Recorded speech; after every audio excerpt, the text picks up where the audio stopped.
Ikaw ba yung tipong may kamiting ng alas 8 ng umaga pero 10 minutes before 8 na, nag-uunat pa lang? Pag tinawagan ka, ang hirit, on the way na. Pero ang totoo, on the way sa banyo at maliligo ka pa lang. Sabay ang idadahilan.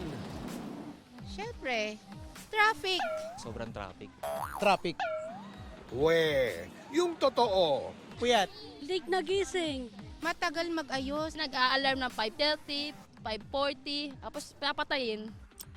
Hay, Filipino time nga naman. Guilty rito ang siklistang si Joey na dati-rati laging may ka-group ride. Pero ngayon, solo rider na. Anyari? May usapan kami ng mga bikers ko minsan. Alas 6 minsan. Nagigising ako, alas 7 na eh. Minsan tinatamad din ako tumayo eh. Ang mag-asawang Rizalin at Christian umabot na sa puntong muntik ng di magkatuluyan dahil sa pagiging late umano ni Christian. Pag ayain ko po siya, kawari, lalabas kami. Pag pupunta ko po sa kanila, tulog pa. Ayun po. Kaya bisan, pag chat ako, nasan ka na, papunta pa lang. Sa pagod lang din po siguro sa trabaho. Pero ibahin nyo itong si Jonard. Mulat sa Paul, di nalilate sa anumang lakad. Parang na-practice na ako na sa trabaho namin bawal malit eh. Nagigising na ako ng maaga. 2 hours before, kailangan nandun na ako sa site namin. Yan, ganyang mindset.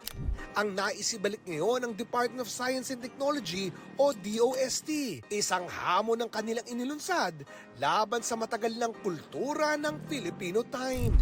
Ang tema, Oras Pinas, Filipino, on time ka. Base sa pag-aaral ng JICA noong 2017, umaabot sa 3.5 billion pesos kada araw ang lugi ng bansa dahil sa traffic at pagkaantala.